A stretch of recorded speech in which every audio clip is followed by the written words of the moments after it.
नमस्ते, मेरा नाम सिद्धांत है और द लल्लन टॉप इस समय बनारस में है। हम इस समय अभय नाथ यादव जी के साथ बैठे हुए हैं। अभय नाथ जी अंजुमन इंतजामिया कमेटी, जिनकी देखरेख में जो ज्ञानवापी मस्जिद है, जिस पर पूरा बवाल चल रहा है बनारस में, उसके वकील हैं। बनारस कोर्ट में इस पर पूरे मैटर को प्रेजेंट करते रहे हैं, केस लड़ते रहे हैं। हम उनसे इस मामले में इस पूरे बातचीत को समझने, इसके लीगल पहलुओं को थोड़ा और आसान तरीके से समझने की, ताकि दर्शकों और हमारा ज्ञानार्जन हो सके इस पूरे मैटर को लेके हम आए हैं। अभय जी, बातचीत करने के लिए बहुत बहुत शुक्रिया। अभय जी, मेरा सबसे पहला सवाल इस पे ये है आपसे कि ये जो अभी का चल रहा है, ये मुद्दा है क्या? मतलब अगर आप उसको समझाना चाहें, हम किसी स्टूडेंट को जैसे समझाते हैं, क्या मुद्दा है सर ये? देखिए, इसमें राखी सिंह और 4 अन्य महिलाओं ने हाँ। यहाँ बनारस के सिविल कोर्ट में एक सूट फाइल किया है, जिसका नंबर है 693/2021। इस सूट में इन्होंने ये मांगा है कि एक उन्होंने बताया है कि अराजी नंबर 9130 और उसके साथ 5 कोष भूमि वगैरह यह आदि विश्वेश्वर की संपत्ति है। आदि विश्वेश्वर मतलब भगवान शंकर। और वहाँ पे उस परिसर में ये बता रही हैं कि माँ सिंगार गौरी, गणेश जी, नंदी जी, महादेव जी, हनुमान जी, इन लोगों की मूर्तियाँ हैं और कुछ अदृश्य मूर्तियाँ भी हैं, जिसका हमको पूजा करने का अधिकार दिया जाए। 2021 में दायर किया था इन्होंने। सिंपल ये सूट उनका उन्हीं का है ये। ठीक है। अब उसके बाद उसमें एक कमीशन की एप्लीकेशन दी गई कि साहब मौके पर कमीशन करा लिया जाए। कमीशन का मतलब सर? कमीशन का मतलब कि मौके की जांच करा लिया जाए, जिसको आप सर्वे कमीशन लोग बोल रहे हैं। सर्वे कमीशन एक्चुअली ये सर्वे कमीशन नहीं है, ये एक सामान्य कमीशन है। सामान्य कमीशन का मतलब ये होता है कि कोर्ट किसी व्यक्ति को मौके की जांच करने के लिए भेज देती है और वह जो ऑर्डिनरी कमिश्नर जाता है उसको उस समय at the time of the inspection जो उसको नेकेड आई से जो चीज़ें जिस रूप में दिखाई देंगी, वह उसी रूप में उसको कोर्ट में अपनी रिपोर्ट सबमिट करेगा कि मैं वहाँ गया, फलां जगह मुझको कुर्सी नज़र आई, जहाँ पर 3 कुर्सियाँ रखी हुई थी, वहाँ पे एक पेन रखा हुआ था, वहाँ पर टेबल थी, वहाँ पर कुर्सी था, वहाँ पर मूर्ति थी, मूर्ति किस तरफ थी, उसका रूप किस तरफ, whatever you are seeing with the naked eye, वही आपको रिपोर्ट करना है। इस केस में यही ऑर्डिनरी कमीशन इशू किया गया है, सर्वे कमीशन इशू नहीं किया गया है। सर्वे कमीशन तब इशू किया जाता है जब एक पक्ष ये कहे कि यह प्रॉपर्टी का नंबर 1 है, दूसरा पक्ष ये कहे कि नहीं साहब उस प्रॉपर्टी का नंबर 2 है, तब ये सर्वे कमीशन इशू किया जाता है कि वास्तव में वो जिस प्रॉपर्टी इन डिस्प्यूट है उसका वो 1 नंबर की प्रॉपर्टी है या 2 नंबर की प्रॉपर्टी है। इसको क्लैरिफाई करने के लिए सर्वे कमीशन इशू किया जाता है। यहाँ पर ये सर्वे कमीशन नहीं है, नंबर 1। नंबर 2 कि 9130 नंबर में ये पूरा परिसर स्थित होना बताया जा रहा है। लेकिन उन्होंने अपने सूट में कहा है। लेकिन मैंने उनसे सवाल किया कि वास्तव में 9130 नंबर कोई अनंत अनलिमिटेड लैंड तो होगी नहीं, जो कि दिल्ली से स्टार्ट होकर के मोहम्मदाबाद तक जाएगी। महाराजी नंबर 9130 होगा, उसका कोई क्षेत्रफल होगा, उसकी कोई बाउंड्रीज होगी, उसकी कोई लिमिट होगी, ताकि उसे ये पता चले कि 9130 नंबर एक्चुअली कहाँ पर लोकेट कर रहा है। जब उसका लोकेशन फिक्स हो जाएगा तब ये पता चलेगा कि हाँ नाउ दिस अराजी नंबर 9130 ये लोकेट हो गई है। अब इसके अंदर हमको ये चीज़ें हैं जिसका हमको कमीशन करना है। जब तक 9130 नंबर का एक्चुअली आइडेंटिफिकेशन नहीं होगा, लोकेशन नहीं होगा, डिमार्केशन नहीं होगा, ये तय नहीं होगा कि 9130 नंबर एक्चुअली है क्या, यहाँ है या वहाँ है। अब जैसे 9130 नंबर का आप कमीशन करने जा रहे हैं, गेट नंबर 4 जो भी आप देखे होंगे विश्वनाथ मंदिर जी, गेट नंबर 4 से आप घुसे तो गेट नंबर 4 के घुसने से ही क्या 9130 शुरू हो जाता है? और शुरू अगर वहाँ से हुआ तो ख़त्म कहाँ हो रहा है? दशाश्वमेध घाट पर ख़त्म हो रहा है क्या? उसी 9130 में जो मस्जिद वाला पोर्शन जिसको आप बता रहे हैं कि विवादित ढांचा है, वो उतना ही है कि 9130 में जो मंदिर बना हुआ है वो भी है। तो 9130 नंबर इनका कहीं से डिमार्केटेड नहीं है। इसलिए मेरी पहली आपत्ति ये थी मैं कि आप कमीशन करो, लेकिन पहले ये तय करो कि 9130 है कहाँ, क्योंकि 9030 नंबर ही को डिस्प्यूटेड प्रॉपर्टी बता रहे हैं। अच्छा, यानी जैसे मैं जो हम लोग समझते हैं प्रॉपर्टी जितना समझते हैं सर, कि जैसे आप बताते हैं अराजी नंबर बताते हैं, लैंड का नंबर बताते हैं, तो लैंड का नंबर बताने के साथ साथ लैंड का क्षेत्रफल भी बताते ही हैं, बताते हैं। साथ में बताते हैं कि इसके बगल में नहर चल रही है और बाउंड्रीज बोलते हैं। पीछे ये जा रहा है, पश्चिम दिशा में ये है। तो आप कह रहे हैं कि इस पूरे लिटिगेशन में, इस पूरे टाइटल सूट में उन्होंने कहीं से ये इस बात को मार्क नहीं किया है कि ये 91 30 जो आराजी संख्या है वो एक्चुअली में है कितनी, क्या, कहाँ पे। यही मेरा पहला ऑब्जेक्शन है और ये मेरा अच्छा। लीगल ऑब्जेक्शन है। ये मेरा लीगल ऑब्जेक्शन है जिसको कोर्ट ने बाईपास कर दिया। मैंने इस पे कोर्ट ने बाईपास कर दिया। कोर्ट ने मैंने रूलिंग दिया कि अगर ऐसी प्रॉपर्टी जिसका आइडेंटिफिकेशन नहीं है, जिसकी बाउंड्रीज नहीं दी गई है, जिसका क्षेत्रफल नहीं दिया गया है, जिससे डिस्क्रिप्शन ऑफ द प्रॉपर्टी को आइडेंटिफाई न किया जाए, अगर ऐसी इमूवेबल प्रॉपर्टी के बारे में अगर कोई सूट लाया जाता है तो वो सूट को रिजेक्ट कर देना चाहिए। उसमें कमीशन किस बात का? Suit as a whole basically वो it is liable to be rejected. चलिए, ये आपका पहला ऑब्जेक्शन था जिसको कोर्ट ने बाईपास कर दिया। और क्या ऑब्जेक्शन है आपके? दूसरा हमारा ऑब्जेक्शन ये था कि विजिबल देवता और इनविजिबल देवता। उन्होंने सूट में कहा है कि विजिबल एंड इनविजिबल डीटीज। हाँ। तो विजिबल डीटीज तो बात समझ में आती है कि हाँ। जो आपको दिखाई दे। हाँ। इनविजिबल डीटीज का आप कैसे सर्वे कराएंगे आप? How it is possible? ठीक है। तो आपकी वो जो आपने सर्वे के लिए कमीशन के लिए, सर्वे तो नहीं, ऑर्डिनरी कमीशन के जो एप्लीकेशन दिया, आपकी वही डिफेक्टिव है।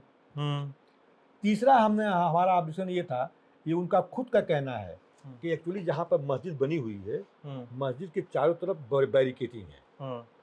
मैं जहाँ पर मस्जिद की चारों दीवारें खत्म होती है उससे करीब 10 फीट के बाद चारों तरफ से बैरिकेटिंग की गई है। ठीक है। उस बैरिकेटिंग के तो मस्जिद की जो पश्चिमी दीवार है बाहर की तरफ, पश्चिमी दीवार के करीब 10 फीट, लगभग 8-10 फीट के बाद बैरिकेटिंग है। बैरिकेटिंग के बाद बाहर की तरफ एक माँ श्रृंगार गौरी का प्लेस बताया जा रहा है, उसका कोई डिस्प्यूट ही नहीं है।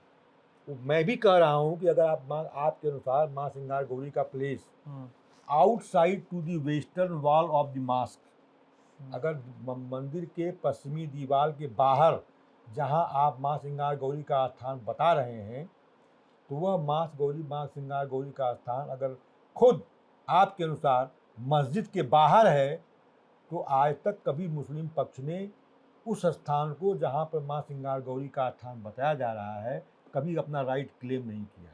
और एक वर्ष में चैत की नवरात्रि के चतुर्थी के दिन ही माँ श्रृंगार गौरी की पूजा होती है, 1 डे इन ए ईयर। जी, साल 91 से शुरू हुई थी या 92 से शुरू हुई थी? कभी मुस्लिमों ने उस पर आपत्ति नहीं किया कि नहीं आप पूजा मत करिए। आप जहाँ श्रृंगार गौरी आप बता रहे हैं, जहाँ साल में आप एक बार पूजा करते थे, आप वहाँ पर रोज पूजा करें, आप न पूजा करें, मुझसे कोई मतलब नहीं है, मुझसे कोई मतलब नहीं है। लेकिन उसकी लाइट में आप घुसे जा रहे हैं मस्जिद के अंदर। ओके, यानी अभयनाथ यादव जी कह रहे हैं कि श्रृंगार गौरी जहाँ पे चैत के नवरात्र में चौथी दिन जिस दिन महागौरी थी चाष्टमम, तो जिस दिन चौथे दिन पूजा होती है, तो उस दिन को छोड़कर उस दिन पूजा हो चाहे साल भर पूजा हो, उससे दिक्कत नहीं है। लेकिन आपके अनुसार से राखी सिंह एंड पिटिशनर्स वो उस पूजा के माध्यम से मस्जिद के अंदर घुस के पूजा करना चाहते हैं, आप ये कह रहे हैं? यही उनकी नियति है, यही उनकी नियत है। और तीसरी बात लिखिए, खुद उन्होंने अपने केस में एक दीन मोहम्मद की केस का रेफरेंस लिया है, साल 1936 वाला। हाँ। Din Mohammad was secretary of state. उस केस में उस केस का जिक्र उन्होंने खुद अपने प्लेंट में किया है। लेकिन इस मुकदमे में वाकई उस समय के सिविल जज ने निर्णय क्या दिया है, इसको ये नहीं बताते हैं, इसको जानबूझ के छिपाते हैं, ये कंसील कर रहे हैं। क्यों? ये इसलिए कंसील कर रहे हैं कि अगर उस जजमेंट को उसमें जो जजमेंट हुआ है उसको अगर अपने मुकदमे में लिख देते तो ये भी जाते, और ये हिंदू धर्म के नाम पर जिन लोगों की आस्था कोई अपने तरफ आकर्षित करना चाहते हैं वो लोग भी टूट जाते हैं। क्यों? उसकी वजह ये है कि दीन मोहम्मद के केस में ये बार बार कहते हैं कि 12 लोगों ने गवाहियाँ दी जिससे ये साबित हुआ है कि वहाँ मंदिर था। 12 लोगों ने, हम कहीं 12 नहीं, 12,000 लोग गवाहियाँ दें। लेकिन कोर्ट का ऑर्डर क्या है? लेकिन कोर्ट का ऑर्डर क्या हुआ यह माना जाता है, गवाहियों को नहीं माना जाता है। कोर्ट जो ऑर्डर देती है वो गवाहियाँ या कोर्ट के सामने अन्य जो अभिलेख प्रस्तुत किए जाते हैं, जिसको हम लोग डॉक्यूमेंट्री एविडेंस बोलते हैं, गवाहियों को हम लोग ओरल एविडेंस बोलते हैं जी। तो कोर्ट जब कोई निर्णय देती है तो ओरल एविडेंस और डॉक्यूमेंट्री एविडेंस इस दोनों को कंसीडर करती है, दोनों का अवलोकन करती है, उसके बाद तब एक नतीजे पर पहुंच करके अपना जजमेंट देती है। दीन मोहम्मद के केस में जो 36 में दाखिल किया गया 1937 में, दीन मोहम्मद की केस में यहाँ के सिविल जज ने ये निर्णय दिया है कि it is here by declared, मैं वही वर्डिंग पढ़ रहा हूँ, it is here by declared that the mosque, courtyard and land underneath is the Hanafi Waqf property. अच्छा, मतलब वो सारा जो है लैंड वो वक्फ प्रॉपर्टी वो है। हनाफी मुस्लिम की वक्फ प्रॉपर्टी है, जहाँ पर रेगुलर नमाज पढ़ी जा रही है, they are offering prayers daily, और साल में एक बार उर्स भी होता है। उसके बाद क्या बच गया? तो 36 में तो डिसाइड हो गया 37 में कि यहाँ वहाँ पर वो मॉस्क है। जब वहाँ पे मॉस्क है, अंडरनीथ लैंड भी वो वक्फ प्रॉपर्टी हो गई, और जो कोर्टयार्ड है वो भी वक्फ प्रॉपर्टी हो गया। उसके बाद आप देखिए बाबरी मस्जिद का मामला आया, राम जन्मभूमि का मामला आया। बहरहाल सुप्रीम कोर्ट का निर्णय उस पर आ गया। कोर्ट के निर्णय से हम सभी लोग बचे हुए हैं। मुसलमानों ने भी बाबरी मस्जिद राम जन्मभूमि के निर्णय को माना, पसंद हो चाहे ना पसंद हो, माना सबको मानना भी चाहिए। ठीक है, मानना भी चाहिए, हम लोग डेमोक्रेटिक देश में रह रहे हैं। कोर्ट के जजमेंट को मानना चाहिए, माना।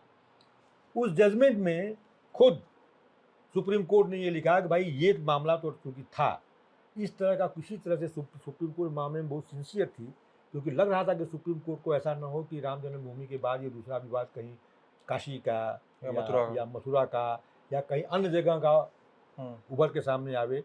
तो बाबरी मस्जिद के विध्वंस के बाद जब पीवी नरसिम्हा राव जी प्रधानमंत्री थे, उन्होंने एक एक्ट, सेंट्रल एक्ट पास किया है, प्लेसेस ऑफ वर्शिप एक्ट 1991, उपासना स्थल अधिनियम। उसमें ये लिखा गया है कि इसको देखिए फिर ये लोग तोड़ रहे हैं। इसमें ये लोग कह रहे हैं कि क्योंकि वहाँ तो पहले से ही उसमें पहले उस एक्ट को समझ लीजिए। उस एक्ट में ये लिखा हुआ है कि किसी भी उपासना स्थल का रिलीजियस कैरेक्टर जो 15 अगस्त 1947 को था, उसमें कोई परिवर्तन नहीं किया जाएगा, और 15 अगस्त 1947 की जो स्थिति थी उसको परिवर्तित करने के लिए कोई मुकदमा ही दाखिल किया जाएगा। ये वो एक्ट कहता है। इसलिए वो एक्ट बना कि जो मामला अयोध्या में हुआ, इस तरह का मामला कहीं और न हो, सांप्रदायिक तनाव और न बढ़े, लोगों में अमन चैन कायम रहे। इस चीज़ को खास तौर पर नज़र रखते हुए 1991 में वो एक्ट पास किया गया। अब इस मामले में देखिए, अब ये लोग कह रहे हैं कि सर्वे होगा, सर्वे से वो पब्लिक वर्शिप उपासना स्थल अधिनियम का उल्लंघन नहीं हो रहा है। लेकिन खुद ये इसमें ये मान रहे हैं इस मुकदमे में कि हमको वहाँ पर जो दृश्य और अदृश्य देवतागण हैं उनको हमको पूजा करने का अधिकार दिया जाए। इसका मतलब क्या हुआ? इसका मतलब ये हुआ कि आपको फिलहाल पूजा का अधिकार नहीं है, तभी तो आप पूजा का अधिकार मांग रहे हैं। अगर आप पूजा का अधिकार मांग रहे हैं तो इसका मतलब एक नई बात आप चाह रहे हैं। अब जब आप नई बात चाह रहे हैं तो देखना ये है कि जो नई बात आप मांग रहे हैं वह बात 15 अगस्त 1947 को थी कि नहीं। अगर 15 अगस्त 1947 को आज जो अधिकार आप मांग रहे हैं, यही अधिकार अगर आप 15 अगस्त 1947 को एक्सरसाइज कर रहे थे, तब तो पब्लिक वर्ष का उल्लंघन नहीं होगा। लेकिन 15 अगस्त 1947 को अगर आप पूजा उसमें नहीं कर रहे थे और पूजा करने का अधिकार अब आप मांग रहे हैं, तो वहाँ का रिलीजियस कैरेक्टर जो है वो परिवर्तित हो जाएगा। देखिए, दो चीज़ें होती हैं सुशांत जी, एक होता है रिलीजियस कैरेक्टर, एक होता है religious structure. Structure means walls, जो भी स्ट्रक्चर बना हुआ हो, भवन में जो भी हो, भवन हो, टीन शेड हो, स्ट्रक्चर विच इज समझ गया, ऑन द लैंड। उससे ये तय नहीं होता है कि किसी चीज़ का रिलीजियस कैरेक्टर क्या है। जैसे फर्ज कीजिए कि आप हमारे चेंबर में बैठे हुए हैं, तो ये इसके ऊपर आपको एक कमरा दिखाई दे रहा है, तो इसका जो इसका जो कैरेक्टर है वो एक वकील का चेंबर का कैरेक्टर है। लेकिन कल के लिए अगर हम इसमें अपनी सारी बुक्स हटा दें, या अपना टेबल कुर्सी मेज हटा दें, और इसमें मैं सोफ़ा रख दूं, एक पलंग रख दूं, और इसको मैं आपका ड्राइंग रूम बना दूं, तो इसका कैरेक्टर क्या हो जाएगा? इसका कैरेक्टर हो जाएगा ड्राइंग रूम। तो कैरेक्टर, रिलीजियस कैरेक्टर को तय करने के लिए ज़रूरी ये होता है कि कौन सा रिलीजियस सेरेमनीज उसमें परफॉर्म होती थी। अगर 15 अगस्त 1947 को हिंदू रिलीजियस सेरेमनीज परफॉर्म हो रही थी, तब तो वर्शिप एक्ट का उल्लंघन नहीं होगा। लेकिन अगर 15 अगस्त 1947 या उसके पहले हिंदू रिलीजियस सेरेमनीज परफॉर्म नहीं हो रही थी, और अब आप परफॉर्म करने के लिए मांग रहे हैं, तो प्लेसेस ऑफ वर्शिप एक्ट का उल्लंघन होगा, this is not permitted under the law. फिर लेकिन फिर भी कोर्ट ने कहा है कि सर्वे होगा, 17 मई की पहले रिपोर्ट आनी है सारे ऑब्जेक्शंस के बाद। आपकी कोर्ट कमिश्नर से क्या आपत्ति है? नहीं नहीं, मेरी कोर्ट कमिश्नर से कोई आपत्ति नहीं है। तो ये एक बात क्यों हो रही है कि वो गलत बता रहे हैं। अंजुमन इंतजामिया को बहुत दिक्कत है कोर्ट कमिश्नर से बदलने की बात? कोर्ट कमिश्नर से हम लोगों को कोई आपत्ति नहीं है। पहले बात को समझिए, आपत्ति किस मुद्दे पर है। आपत्ति हमारी पहली आपत्ति ये थी कि जो आप सर्वे या जो आप कमीशन करने आ रहे हो वो प्रॉपर्टी कौन सी प्रॉपर्टी 9130 का डिटेल क्या है, कहाँ है, पहले उसको दूसरा इनविजिबल डीटी है, तीसरा श्रृंगार गौरी का, चौथा दीन मोहम्मद केस पे जो आप बात कर रहे हैं, ठीक है। चौथा आपके पास इस बात का कोई सबूत नहीं है कि मंदिर के नीचे जिस तहखाने को आप बात कर रहे हैं, जिसमें आप बार बार कह रहे हैं कि इसमें मंदिर है, इसमें देवतागण हैं, इसमें इमेजेस हैं, तो अगर आप 1990 तक उसमें पूजा कर रहे थे उनका केस बदल, तो आप ये क्यों नहीं बताते हैं कि 1990 तक अगर हमने पूजा किया तो 1990 में पूजा करने तक 1990 मैंने ये चीज़, ये देवता वहाँ पाए, वहाँ पर शिवलिंग था, वहाँ पर गणेश का नंदी बनी हुई थी उस तहखाने के अंदर। जब 1990 तक आप पूजा कर रहे थे, ठीक है, तो 1990 तक, क्योंकि ये व्यास परिवार यही कहता है कि 1990-91 तक हम पूजा करते थे। तो व्यास परिवार आगे बता दे कि 90 में उन्होंने क्या कि वहाँ पर क्या क्या था, वो इसको प्रत्यक्ष रूप से क्यों नहीं बताते हैं कि अगर 90 तक कोई भी व्यक्ति उसमें पूजा कर रहा था, इसका मतलब 90 तक उसका प्रवेश था वहाँ। जब 90 तक प्रवेश था तो आकर के ये क्यों नहीं बताता कि वहाँ पर जब हम पूजा कर रहे थे उस स्थान पर मैंने एक शिवलिंग है, उस स्थान पर एक नंदी है, किसी स्थान पर गणेश जी हैं। What is there, what was there in 1990? कुछ नहीं बताया जा रहा है। ये केवल ये प्रिजम्पशन भी नहीं है, ये एजम्पशंस है। ठीक है, ये तो माना कोर्ट कमिश्नर की बात कहाँ से उठ रही है? कोर्ट कमिश्नर की बात हमारी ये है कि कोर्ट कमिश्नर उस प्रॉपर्टी का कमीशन करे जो प्रॉपर्टी इन सूट हो, जिसका विवाद हो। अगर विवाद इस कमरे का है तो कमीशन इसका होगा कि ऐसी प्रॉपर्टी का विवाद होगा जो विवादित है ही नहीं है। जब 37 में ये होल्ड हो चुका है दीन मोहम्मद की केस में कि ये वक्त प्रॉपर्टी, ठीक है, मैं समझ गया। मतलब आप कह रहे हैं कि मुद्दा है कि पूरा इस पूरे लैंड के आसपास जो मंदिर उसकी पूजा की बात हो रही है, लेकिन कोर्ट कमिश्नर जो है वो मंदिर के मस्जिद के अंदर घुस के सर्वे कर रहा है। इस पर आपकी आपत्ति है? इस पर मेरी आपत्ति थी, लेकिन जब कोर्ट ने कह भी दिया, और कल के लिए अगर वीडियोग्राफी मंदिर की मस्जिद के अंदर की होती भी है तो मैं आपसे बता दूं कि उसकी कोई लीगल वैल्यू नहीं है। लीगल वैल्यू नहीं, बिल्कुल नहीं है। कमीशन के द्वारा जो भी रिपोर्ट कोर्ट में प्रस्तुत की जाएगी वह स्वयं में एविडेंस नहीं होती है, उसकी कोई इंडिपेंडेंट वैल्यू नहीं होती है। कमीशन के द्वारा दी गई रिपोर्ट के आधार पर मुकदमे का फैसला नहीं होता है, बल्कि कमीशन की रिपोर्ट केवल एक रोशनी दे सकती है, एक हल्का सा आपको इशारा कर सकती है, इनलाइट कर सकती है। लेकिन अगर रिकॉर्ड पर, कोर्ट के रिकॉर्ड पर और भी जो एविडेंसेस दाखिल होगी या और भी जो एविडेंसेस आएंगी, उसके अगर अगेंस्ट कमिश्नर की रिपोर्ट होगी तो कोर्ट ऑफ लॉ उसको रिजेक्ट कर देगी, उसको कंसीडर ही नहीं करेगी। अवैना जी, आप वकील हैं, मैं आप काफ़ी एविडेंसेस और अपनी प्रोसीडिंग्स के आसपास ही बात कर रहे हैं, लेकिन फिर मुझे एक जिज्ञासा होती है एक चीज़ों को पढ़ते समझते देखते समय, क्योंकि कई जगहों पे जेम्स प्रिंसेप का नक्शा आता है कि उसको तोड़ा गया, फिर वहाँ पे मस्जिद बनाई गई, औरंगजेब आया, वो मस्जिद बनाई गई, रज़िया मस्जिद बनाई गई, और क्या बिंदु माधव का मंदिर तोड़ा गया, ये सारी चीज़ें तोड़ी गई।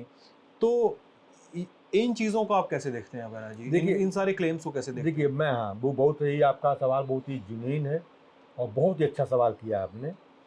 इन सब, देखिए, मैं एडवोकेट हूँ, एडवोकेट के अलावा मेरा और कोई प्रोफेशन नहीं है। मैं पॉलिटिकल हूँ, मैं किसी में धर्म संगठन का सदस्य हूँ। मैं इन सब चीज़ों को केवल लॉ के पॉइंट से देखता हूँ, केवल लॉ के पॉइंट से। अगर ज्ञानवापी मस्जिद को जैसे आप ले लें, ज्ञानवापी मस्जिद जहाँ बनी हुई है, कहा यह जा रहा है कि वहाँ पर मस्जिद नहीं बन सकती थी, क्योंकि वो मस्जिद जहाँ बनी हुई है वह किसी व्यक्ति ने मस्जिद के लिए वो प्रॉपर्टी कि वो गिफ्ट नहीं की, डेडिकेट नहीं की, वक्फ नहीं। वो वक्फ जो है तभी कोई प्रॉपर्टी की हो सकती है जब किसी प्रॉपर्टी का असल मालिक वो अपनी प्रॉपर्टी अपने तरफ से, जैसे हम लोग वसीयत लिखते हैं, जी जी जी, तो वैसे ये लिख दिया डेडिकेटेड प्रॉपर्टी की बात प्रॉपर्टी डेडिकेटेड प्रॉपर्टी हो तो वक्फ हो जाती है। दूसरा एक वक्फ का और सिद्धांत है लॉ में उसको बोलते हैं वक्फ बाय यूज़र। इसको ये लोग नहीं मान रहे हैं। वक्फ बाय यूज़र का मतलब हो गया, ये हो गया कि अगर प्रॉपर्टी डेडिकेट नहीं भी हुई है, लेकिन अगर ये बहुत ही लंबे समय से फॉर एन इमोरियल टाइम अगर किसी स्थान पर अनइंटरप्टेड विदाउट एनी ऑब्जेक्शन अगर वहाँ नमाज पढ़ी जा रही है, तो ये माना जाएगा कि दैट इज कि वो वक्फ प्रॉपर्टी है, वक्फ बाय यूज़र। तो ज्ञानवापी का जो मस्जिद है वो वक्फ बाय यूज़र है, आप क्योंकि इस स्लाइड में देखते हैं क्योंकि खुद उन्हीं के द्वारा ये कहा जा रहा है कि 1669 में मंदिर तोड़कर मस्जिद बनाई गई।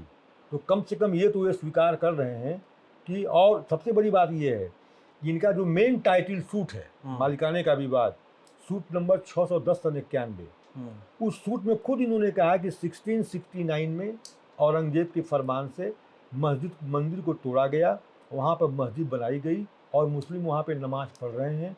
यही नहीं, उस केस में तो यहाँ तक कह दिया गया है कि यह जो ज्ञानवापी मस्जिद है, इसका जो वक्फ बोर्ड है, वहाँ पर इसका जो हुआ है registration as a waqf number 100, वक्फ नंबर 100 आप बनारस, तो उसका रजिस्ट्रेशन एज ए वक्फ होना भी ये मानते हैं। लेकिन कहते हैं कि ये प्रॉपर्टी रजिस्टर्ड है एज ए वक्फ, लेकिन गलत रजिस्टर्ड है।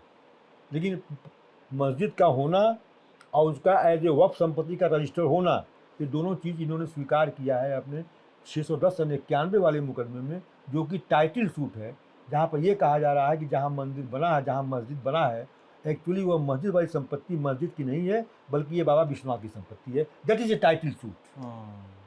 उसका फैसला अभी तक सुरक्षित है। उसका अभी पर नहीं, वो उस फैसले में तो अभी आर्कियोलॉजिकल सर्वे ऑफ इंडिया के लिए आदेश किया गया है यहाँ से, उसके खिलाफ हम लोगों ने रिट फाइल किया है उच्च न्यायालय में, वहाँ मामला अभी विचाराधीन है। तो अभय जी, इस पूरे मसले पर और कोई बात करना चाहेंगे आप? कोई कुछ और बिंदु पे कहना चाहेंगे अपनी ओर से? देखिए, नहीं, एक बात मैं कहना चाहूँगा, एक बात मैं क्योंकि आपका ये बहुत एक रिनाउंड आपका ये मीडिया है, माध्यम है, मैं एक बात कहना चाहूँगा। देखिए, मैं एक चीज़ के सख्त खिलाफ हूँ, पर्सनली मैं एक चीज़ के सख्त खिलाफ हूँ कि हालांकि मैं सियासी बातें नहीं करूँगा, लेकिन ये मंदिर और मस्जिद, इन मुद्दों पर किसी का सेंटिमेंट उभार करके किसी के पर्सनल श्रद्धा पर चोट पहुँचाए, वो हिंदू पक्ष हो चाहे वो मुस्लिम पक्ष हो। देखिए, सबकी अपनी एक फेथ होती है। जैसे हम लोग ईश्वर में हम लोगों की आस्था है, वैसे मुसलमानों की अल्लाह में आस्था है, ईसाइयों की अपने क्राइस्ट चर्च पर आस्था है। तो ये जो हमारा जो धर्म है, ये हमारा व्यक्तिगत आस्था का विषय है। इसको राष्ट्रीय मुद्दा नहीं बनाना चाहिए, हमारा जो संविधान है, ये संविधान में जो हमारी गवर्नमेंट है, चाहे वो सेंट्रल गवर्नमेंट हो, मैं फिर देखिए ला के दृष्टिकोण से बता रहा हूँ, हमारे कॉन्स्टिट्यूशन के हिसाब से सबको अपने धर्म के प्रोपगेट करने, उसको फेथ करने, उसको प्रपोज करने का पूरा अधिकार है। इसको बोलते हैं धर्मनिरपेक्ष देश। तो धर्म के नाम पर कोई ड्यूअलिज्म, कोई पार्शियलिटी, चाहे वो हिंदू बनाम मुस्लिम हो, चाहे मुस्लिम बनाम हिंदू हो, चाहे हिंदू बनाम ईसाई हो, चाहे ईसाई बनाम मुस्लिम हो, ये कतई नहीं करना चाहिए। और हमारे संविधान में दो चीज़ें बहुत ही मुख्य हैं, एक चैप्टर 3 जिसको बोलते हैं फंडामेंटल राइट, और दूसरा चैप्टर 4 जिसको कहते हैं directive principle of the state policy. तो फंडामेंटल राइट को जो चैप्टर 3 है, उसमें देश के सभी नागरिकों को कुछ मौलिक अधिकार दिए गए हैं। जीने का अधिकार, व्यवसाय करने का अधिकार, कहीं आने जाने का अधिकार, धर्म का अधिकार, अपने जीवन का अधिकार, अपने व्यक्ति स्वतंत्रता का अधिकार, ये मेरे मौलिक अधिकार हैं। अगर कहीं इसका हनन होता है तो हम कोर्ट में कहेंगे साहब देखिए, मुझको पुलिस ने ज़बरदस्ती डिटेन कर दिया, ये मेरा मौलिक अधिकार है, हमारा फंडामेंटल राइट है। दूसरा जो सबसे बड़ा महत्वपूर्ण चैप्टर है वो chapter 4 directive principle of the state policy.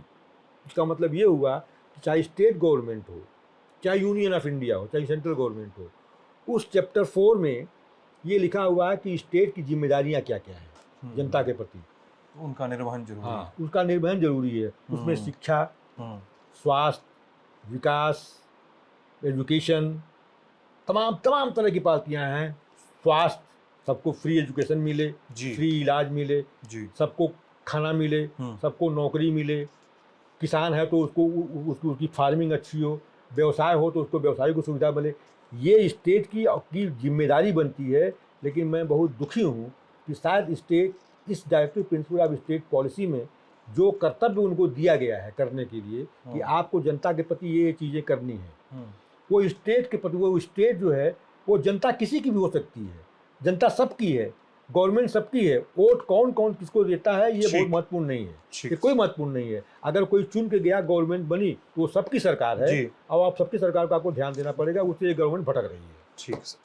तो ये थे अभय नाथ यादव। इस पूरे मसले पे अंजुमन इंतजामिया कमेटी है उसकी तरफ से कोर्ट केस लड़ रहे हैं बनारस कोर्ट में। हम उनके पक्ष, उनकी दलीलें और उनका जो आर्गूमेंट है और उनके जो ऑब्जेक्शंस हैं उसको जानने आए थे, मैं और मेरे साथी जेरी।